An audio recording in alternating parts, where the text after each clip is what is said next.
Hey everybody, welcome to the Chasing Freedom podcast with Noah and Jeff. In this show, we're going to dive deep into flips, wholesales, holding rentals, and creatively structuring deals, so that we can show you how you can achieve that lifestyle of freedom that you desire.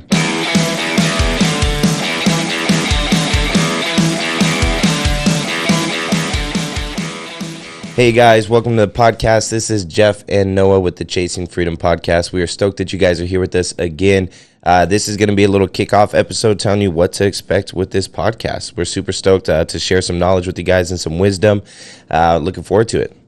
Yeah, so before we jump into our stories and why we got started in real estate and where we started and how we got to where we are now, we wanted to share a little bit with you about why we're doing this show. For me personally, I'm hoping that it helps other people feel that they can do big, scary, hard things. If you're already a seasoned investor, I hope that this helps you scale to the next level. So for me, I'm just hoping to give value. I'm hoping that people come to the show, they learn something, they take something from it, they do an actionable item from whatever they hear from our guest or from us, and they go make a difference in their business. They go make money, they go make a deal happen, they help somebody close a distressed home, whatever it is. I just want people to grow and learn. Yep. Yeah, same here, man. I'm stoked to have, we're going to have some really high-level players on this show, so we're really excited for them to add value to your guys' business, share their kind of failures, their successes. You guys can learn from both of those, right? And then just inspire people to chase their dreams, right? The show is called Chasing Freedom for a reason. Like, we built a business to chase freedom, to chase time, to create time freedom. So that's what we're hoping to inspire here. I'm actually really passionate about, the fact that entrepreneurs themselves find themselves in just a different rat race, right? Like, you're like, oh, I left the corporate world to get out of this rat race. But then you look 5 years in the past and like, dang, I'm just in a different rat race. So I'm really passionate about, hey, how can you automate? How can you scale? How can you really grow a business, not just a successful real estate company, but a business that really allows you to get that freedom that you were after in the first place? So, yeah, I think that's a huge factor that really we need to talk about. It's like, why did we name the show what we named it? Yeah. I think too many people just are like, after this false summit, like we've talked about this a lot, like a false summit, right? So it's like you say, I want to make 6 figures this year. Yeah. And then you make 6 figures and then you realize that that's not enough because you also raised your living costs. Yeah. So now you need to make 150. Now you need to make 2. And you never stop chasing this false summit. The whole point of this show and what we do, Chasing Freedom, is to identify on the back end what it is that we want to achieve, right? Which you and I want to be able to, on any given day, choose exactly how we're going to spend that day and with who we're going to spend that day. Yep. Now, we're lucky early on in our business. We have some of those choices already, right? Like we turn down certain partnerships and opportunities if the person's not a right fit, if we don't want to be around that person. And I think the next step of that is just automating our business to where we get to make the choice on a day-by-day basis of what we want to do. Yeah. But before we get there comes discipline, and we have to, act within certain roles and do certain things to achieve that freedom. But yeah, that's the whole point, is like, that's what we want this show to do, is help other people get more freedom. I was actually listening to a podcast a couple weeks ago, and this really hit home. And I think it helped me it helped me to come up with this name of the show, because it was about that time that I was listening to it. But it was, they talked about this. They had asked the other host or the guest, and they said, "Hey, how many times a year do you go see your parents?" The guy proudly said, "Probably like 2 times a year." Like, okay, that's pretty good, man. Like, that's awesome. Like, you're taking time out of your busy schedule. You're a successful entrepreneur to go see your family. He's like, "How old are your parents?" Like, I go 60, 65. He's like, "Okay, cool. Your parents got about 20 years left. I don't mean to be grim, but your parents got about 20 years left. Yeah. So you've got 40 more trips to go see your mom and dad. Yep. You have 40 more visits for the rest of your life, and then they're gone. Yep. How does that make you feel?" And the guy was like, "I'm going to go plan a trip to go see them right after this show, and I'm going next week." Yeah. Because it's not acceptable. So I think it's important to realize that time is the only resource we can't get back. Yep. We could fail tomorrow in business and lose everything. Yep. And rebuild it and be back where we are in 12 months. Yeah, easy. Or 3 years. It doesn't matter, right? But that time in between we'll never get back. Yep, that's good. Yeah, man, we're just all about inspiring people, right? Like, we want to inspire people. 1, take that next step in your business. 2, really, there's, like, you got to define why you're doing this, right? Like, we talk about the why all the time, and successful entrepreneurs talk about the why all the time. What's the why behind what you're doing? What's your motivation? What gets you up in the morning? Is it money? Probably going to fail. Is it time? Well, then let's find a way to create more time by making money that then buys you time, right? And then let's find a way to then go and give that money to other people and help them to chase time and to get that time back as well. So those are the things that you'll kind of find as the reoccurring themes on these shows, is that we're just passionate about creating freedom, creating time, inspiring people to take those big steps, those next step, and then always, always, always finding a way to give back to other people.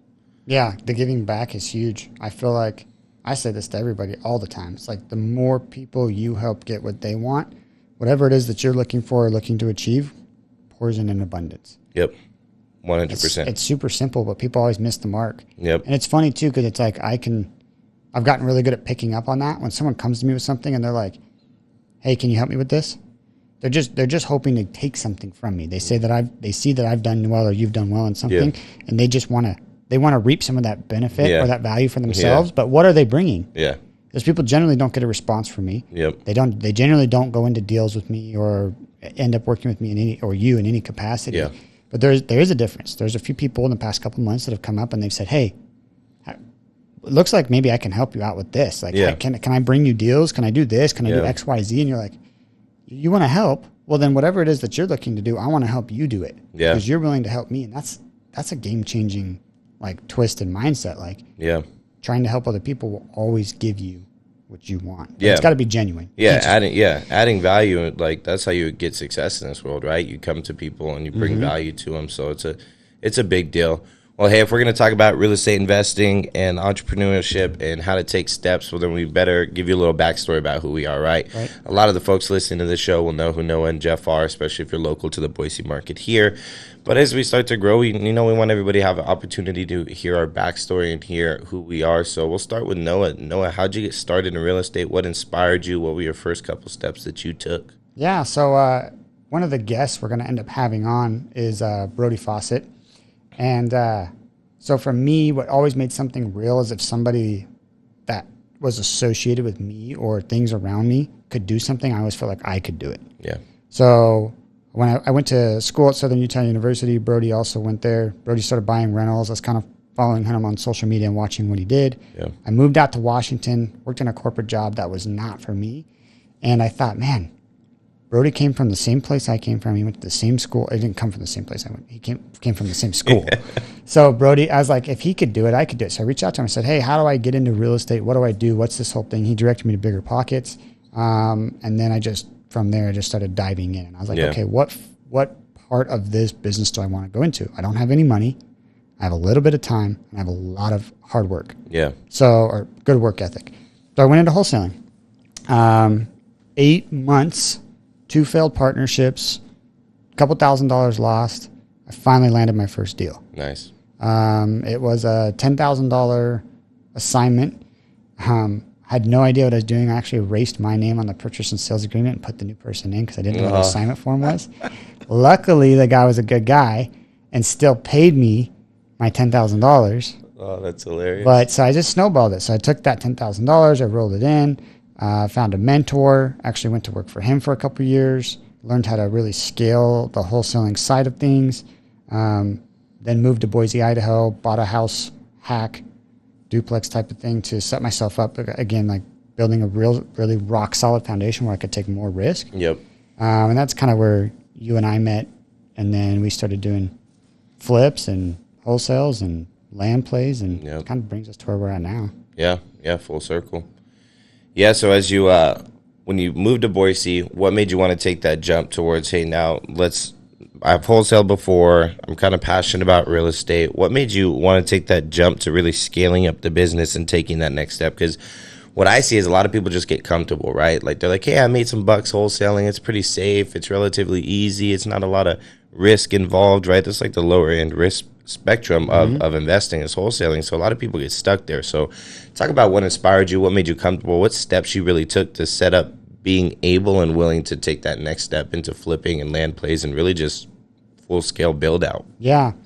So I think it all starts with the why, right? I feel like it's easy to be comfortable at a certain wage level or income level when you don't have a why, a bigger reason. Yeah. For me, if I'm going to get super real here, I have one like major motivation in life, and that's to provide an exceptional life to my children that don't even exist yet. So I think God plays a big part in that. God is a big reason that I think I'm successful, that I'm able to do the things I'm able to do, because I'm in the end of everything, I'm really doing it for Him. Yeah. But I have this belief that my children are up in heaven waiting for me, and I'm building a life for them now, and I want that life to be everything that I didn't have, and a lot of things that I did have that I don't want them to experience. But I can't do that unless I work really hard right now. Yeah. So for me, that all comes through passive income, right? Like, long term, I need to buy and build a rental portfolio to be able to have the lifestyle I want to have. Yep. At least that's how I see it. There's other people achieve passive income in a number of different ways, but for me, it's building a rental portfolio. Yeah. So wholesaling alone doesn't get me there. Yeah. I have to build a business that scales, that can operate without me at some point. Yep.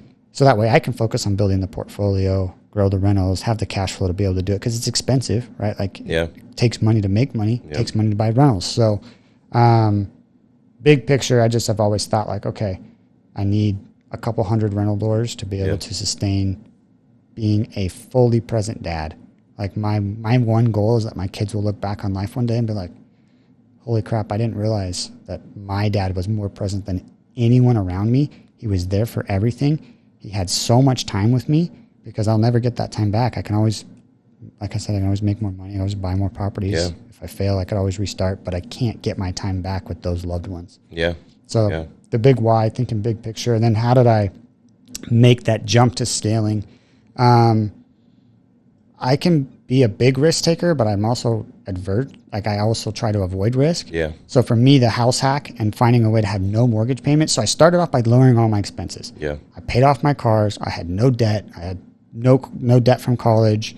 And then my house hack, my renters pay for my entire mortgage payment. Yep. So without having any expenses, I could take a lot more risk. Yeah. Everyone else has to worry about, hey, I got to pay my bills. I got to make sure I can afford this. Like, can I take on this marketing channel?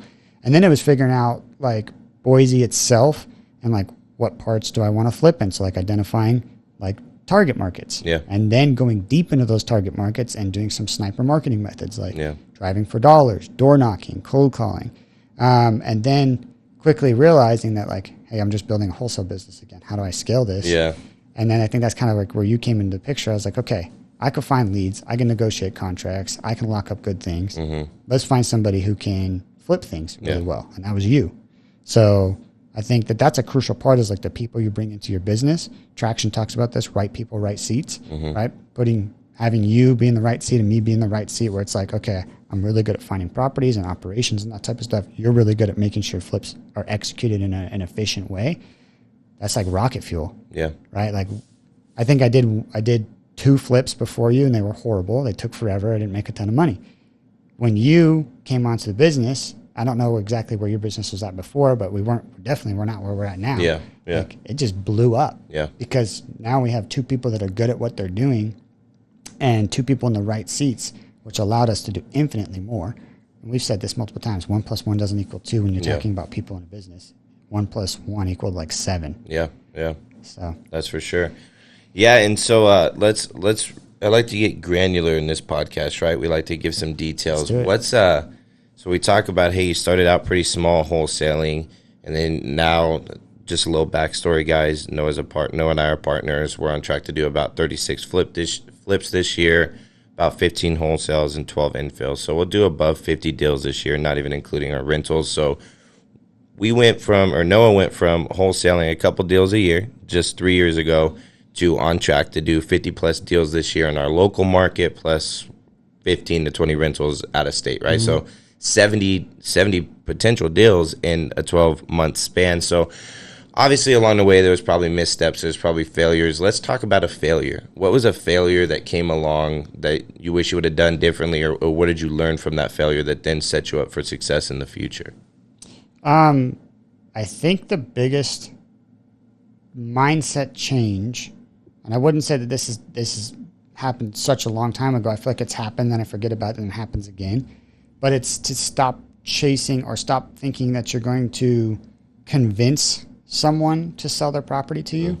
I've wasted a ton of time on that, and that's been super frustrating, right? Yeah. It's like we chase these leads down for months at a time. Follow-up is super important. Yeah. That's different. Yep. But thinking at some point that you're going to convince someone to sell a property to you that doesn't have motivation, that was such a deal killer, two, a motivation killer for me. Yeah. Because I sit there and I talk to these people and I'm like, oh my gosh, man, I just can't get a deal. But instead, had I just moved on to the next one and said, okay, cool, guess what? That doesn't work. I'm going to go knock 5 more doors. That doesn't work. I'm going to go call 10 more people. Yeah. Probably could have done exponentially a larger amount of deals. But I think it's all that's important now is that I've learned from it, right? Yeah. Good lessons cost money and great ones cost a lot. So. Yeah. Yeah, that's good. That's one of the things we've been focusing on lately is, hey, we're not going to kick leads to the curb, right? Leads are valuable. But you can get on a phone call in 30 seconds and say, well, is there some motivation here? Or am I going to be on the phone with 10 minutes or for 10 minutes for a dead lead? So, yeah, I think that's good, man. I think that's really important to got to factor in your time as well. You got to say, I can't be on the phone for 15 minutes with somebody who kind of wants to sell their house. Yeah. Or somebody who literally doesn't even know their address. This happened to us the other day. So we got to sift those guys out and focus on the hot leads.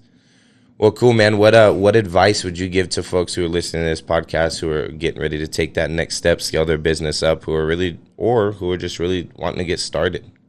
Yeah, I would say find 1 or 2 resources that you're going to dive really deep into because the space is clouded with too much information, right? So if you're looking everywhere, you're going to get freaked out. You're going to think, oh, wholesaling's illegal, or I can't do this, or I can't do this, or what about this?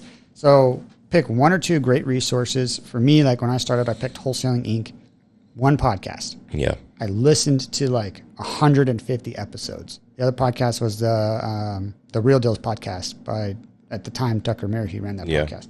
I listened to like 80 episodes of that podcast. Nice. Those 2 channels got me started, right? But had I been on Bigger Pockets and said, oh, maybe I could do a flips, or maybe I could do syndications, or maybe I could do X, Y, or Z. So you also need to pick 1 channel when you're starting. Yep. Like people see that we have a lot of channels, but also like you came from a flipping background where you just did flips. I came from a wholesaling background where I just did wholesales. Yep. We take that experience and we blend it together and we're able to do a lot. Yeah. But starting off, there's no way I could have done flips, wholesales, land developments, new builds, all these things. Like you need to pick one, pick 1 niche, pick a couple of resources that you're going to dive really deep into and go at them all the time, and then take action. Yeah. So set your back end goal up. Like if your goal is to do 10 wholesale deals in a year, then you need to work backwards. Look at the KPIs, right? Okay, to hit 10 wholesales, I need 100,000 leads because I'm only going to get 1% of those leads to pick up the phone. So I'm only going to talk to 10,000 people.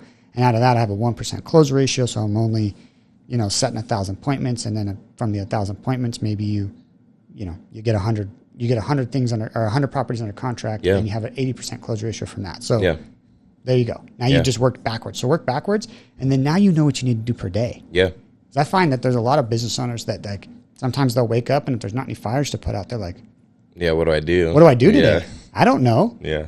Do I send some emails out? Do I set some more appointments? Do I don't know. Should I go networking? Like, what do I do? But if you know what your end goal is, you know every single day what you need to do because you want to hit that goal. Yeah.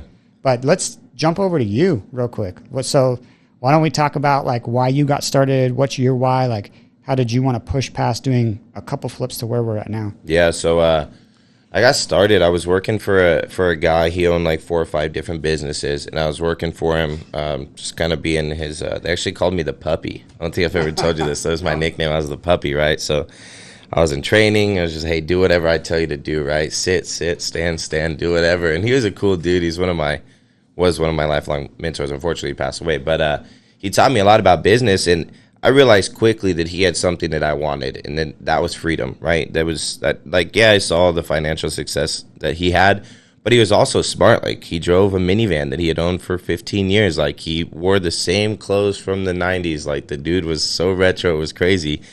But he just, like, had this life set up where if he wanted to go visit his family back east, he'd go visit his family. If he wanted to go on vacation, he'd go visit his family on vacation. And so I just started asking him more questions like, hey, how'd you set up your business? How did you do this? And then I came to find out that he had flipped properties for a while. And that, like, while he had 4 or 5 businesses, his true passion was real estate.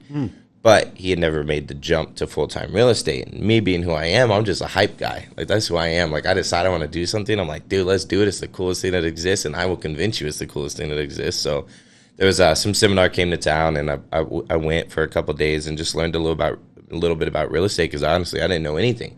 I just knew, hey, I have a connection to this guy who's passionate about real estate, but doesn't have the time or energy to plug into it full time. So I went to this seminar. I came back the next day and I said, hey, I'm quitting. But I would like to partner with you on some real estate deals. If I get deals, would you be able to fund them? And he's like, yeah, sure. Good luck getting deals. And I was like, okay, cool. We'll figure this out. So I started looking at the path of progress in Portland, Oregon at the time, and found some neighborhoods that were right on the like cusp of gentrification, right? So still a little rough, mainly rental neighborhoods, but the boundaries were pushing that way. And so I just went to those neighborhoods and started door knocking. Got a tenant who I was actually like, hey, yeah, we just got evicted. You can call the landlord. I called the landlord and I was like, hey, I want to buy the property. And he's like, you're an idiot. This is a rental market. Like, I was like, no, I'm going to flip it. And he's like, you're an idiot. Literally, the guy called me an idiot like 5 times. I was like, whatever, dude, I'll take the property. So locked it up, got a pretty good deal on it, convinced this guy Scott to partner with me. And so that's how we got started. So he brought the money and helped you with the loan. Yeah, we actually formed we decided like we really enjoyed each other. He was a great mentor of mine. So we actually started an LLC together, and we were going to do this full time together. And then we had a third partner, which was my brother-in-law, Seth. And so all 3 of us partnered together to do the business. And then we got one more deal. Those deals didn't go well. One made money, one lost money. So all in all, like we paid for our education program and then walked away with like $2,000 to $3,000 a piece. So it was like, it worked. We didn't lose money, but it wasn't the best thing ever. So after that, we kind of stepped back, and me and Scott, we continued to do some deals, and Seth went and did his own thing. But what I realized in that is that to do flips at a high level, I needed to have more of a knowledge in construction and project management. So I actually stepped away from flipping for like 2 years and just did project management for a high-end remodel company in Southeast Portland. And I learned a lot about how to run projects effectively, which it sucks to think that I lost 2 years of not running my own business, but also like there's the trade-off. Like now I'm able to, like, we have 27 active units right now, and I maybe go to one of them once a week and they run themselves because of what I learned with this company, right? So yeah, I wasn't flipping for 2 years, but I learned a lot. And then I knew like there was always a plan, right? Mm-hmm. Like it was never like, hey, I'm doing this because I just enjoy project management. No, it's, hey, let me learn project management and then start my business again and go down that path. So about year 2 in that business, it was going really well. I was making stupid money I was like 19 at the time, making like $100,000 a year on a W-2. Like there was really no reason for me to leave except for the why, except for the underlying, like, one, I cannot work for people. I was not wired that way. It doesn't exist. So I started looking for projects again, found a couple projects and started flipping.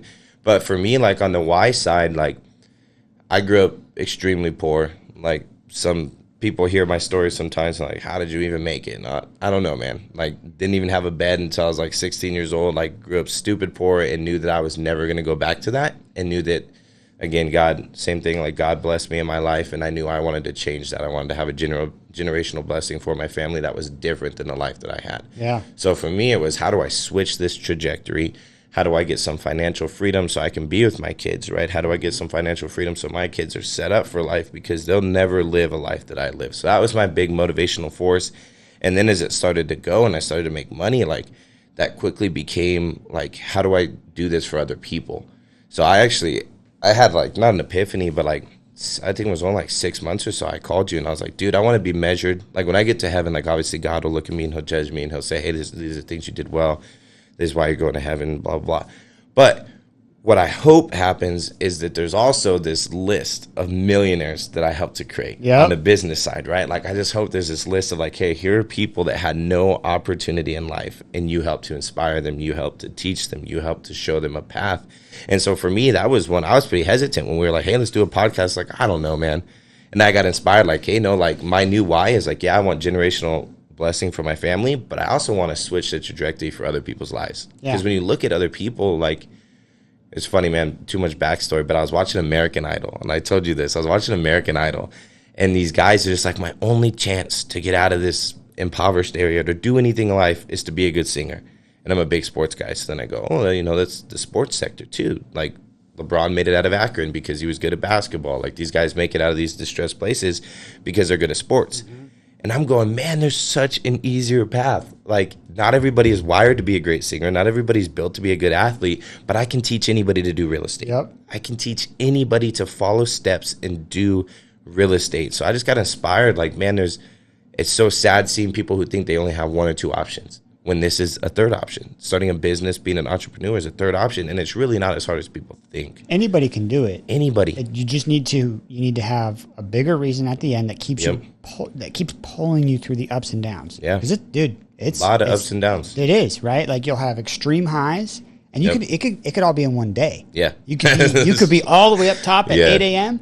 By 9 a.m. you're like, oh my gosh, I have no idea what I'm doing. By 10 a.m., you're like, literally, I'm going bankrupt. Yep. And then 11, 12, you're like, everything's fine. I don't know why I'm freaking good. out. I'm going to be rich. It's dope. Yeah. Yeah. Exactly. So your big why was you want to create this. You want to break this trend that's been in your family. You want your children to have a different life. Yep. And then altruistically, outside of that, you want to create wealth for other people. Yep. And you want to change their lives because your life has been changed. Yeah. I think that's deep, man. Yeah, I got this big goal of giving away 50% of my income this year, which no one knows what I'll make this year. And as I say that, he's like, holy, you're going to do what?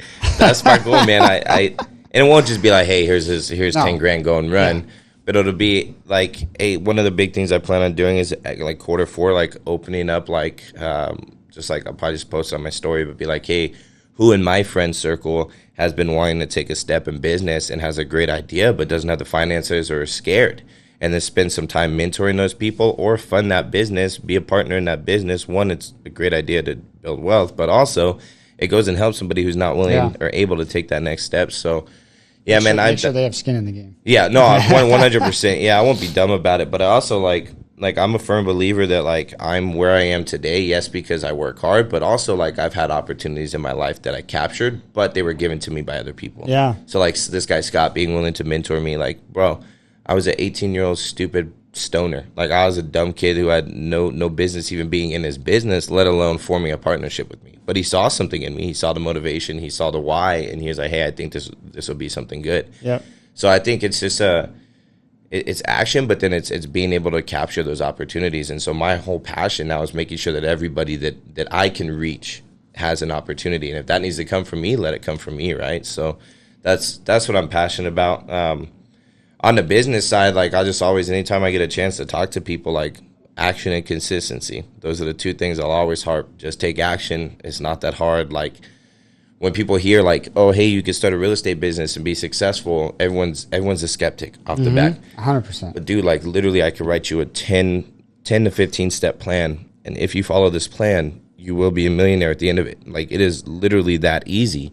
And it's not going to be my plan. It's going to be the plan of my mentors and their mentors and the mentors before them. We're not reinventing a wheel. We're not. We're just rinse and repeat. That's all we do. Rinse and repeat and take the action to start and then have the consistency to do the follow-up. If you do those two things, you will find success in whatever it is that you're pursuing. I agree completely. I think that's what's funny is so many people want to try to reinvent the wheel. Yeah. There's been a consistent thing that I've seen pop up multiple times, and I've talked with you about this. Like I feel like God puts the same message in front of me multiple times. I'm lucky enough that he's like, hey, you didn't hear me the first time. Why don't I just tell you 3 more times? Okay, thank you for finally listening. Yeah. But simple skills. Yep. Keep it stupid simple. Yeah. Right? Like people overcomplicate things. They have too many procedures and steps, and they think you've got to jump through all these hoops. And it's like, no, simple scales. Yep. Easy.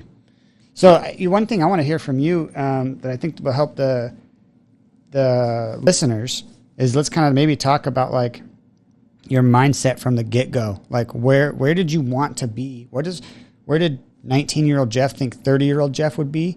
And then let's bring it present tense and ask some more questions about like your vision long term. Yeah, so 19-year-old Jeff was a punk, dude. 19-year-old Jeff only wanted to get rich and have a big house and nice cars and all this stuff. So God humbled me when I was about 23 years old at a decently successful business from 19 to 23.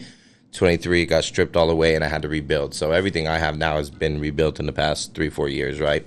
And built properly because I learned from my mistakes. But so 19-year-old Jeff had dumb plans, dumb visions. 23, 24-year-old Jeff really took time to say, hey, what is it that I want to do? So, I mean, I don't really have like a list of like, oh, I want to have this much money or this many rental doors. Like, I really just want time. That is all I care about. Like, sorry for whoever's listening, my kids are cuter than yours. Like, I have the 2 cutest kids that exist in this world. Like, they're adorable. And all I want to do is lay in bed with them and watch cartoons, take them to the water park, take them to the beach. That is all that I want to do. That is what inspires me. And I think that's why I'm so successful at business, because I know that there's a lot that I have to do on the front end to get there. So my big motivation is get there as fast as I can Yep. and do whatever it takes right now in this moment to get there. But at the same time, don't sacrifice the moments that I have now. Yeah. So for me, like, I was fortunate that our business scaled so fast, and when we scaled, I think we scaled differently than other people. We didn't scale by minimizing profits. We just, like, I don't know how it happened, but we maximized profits. We have some of the highest returns per flip in our area.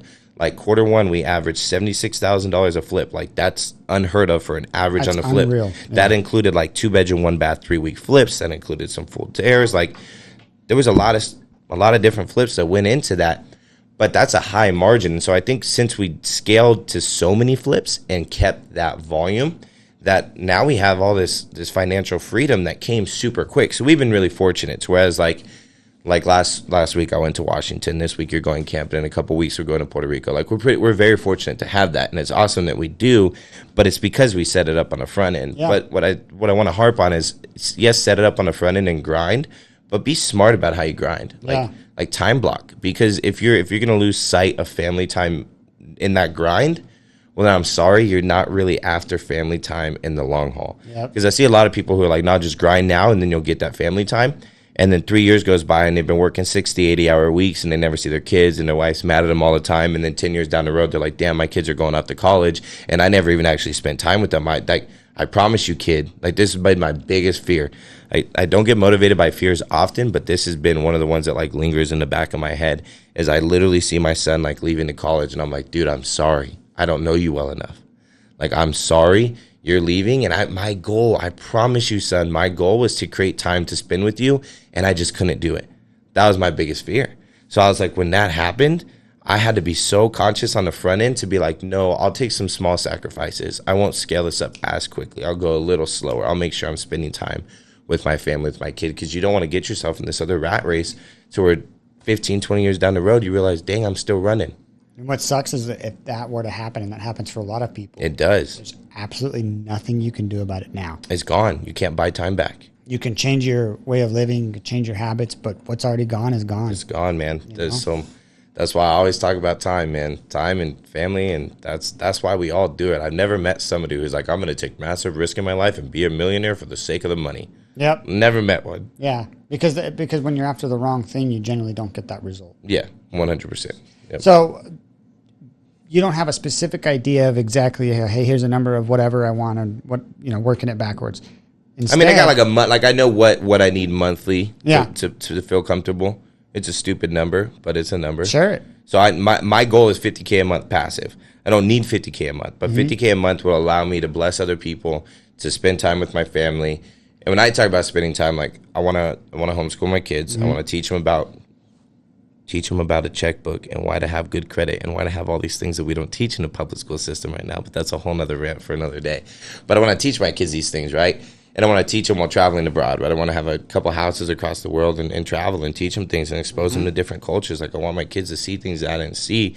So to me, like, it's a big number because that's what allows that to happen. Yeah. So 50, because I'm going to give 20 grand of it away. And then that 30K, that's what I'm going to live off of. So that needs to be accounted for. Yeah, we both give up that 10% and try and go above and beyond and give God what's his, and then bless other people when we can. So I have a big number because I want to do big things. But yeah, so 50K a month, that's my goal.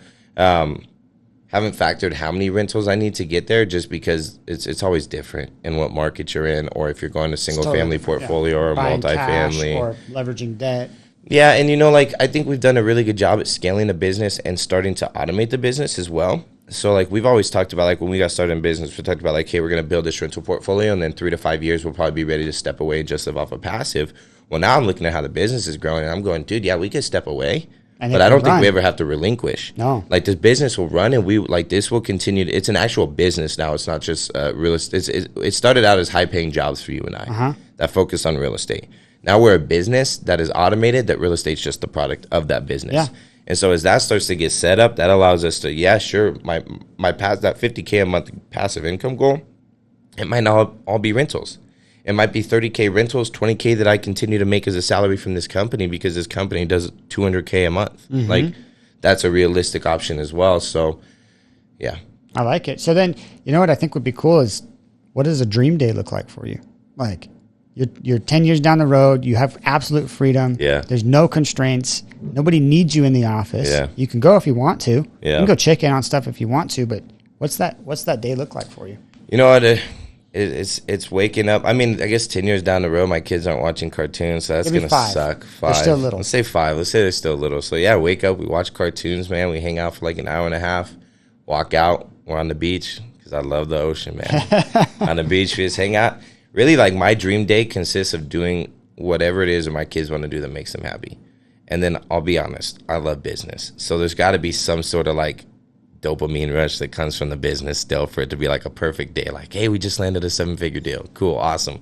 Just found out via my phone on a text. I never saw the property, never talked to the seller, made a bunch of money. That's the dream day because, you know, like, I love business. Mm-hmm. Like, I'm in this for a reason. This is fun. Like, yeah, I want time, but I also really love doing what I do. Like, so I don't ever want to, like, fully be out, right? Because then what do? You know, you're going to spend time with your family. Yeah, that's fun, but also, like, men have been built specifically by God and created in a certain way, and it's scientifically proven that the dopamine that you get when you're working or that comes from like a high-level deal is different than the dopamine you can experience at home. Yeah. So we're wired to be those providers for our families, and so we'll always be tied to this business. We'll always be looking at the numbers. So that's one thing that I am very conscious of with myself is that, you know, I think very quickly we'll be at a point where we don't need to work. Yeah.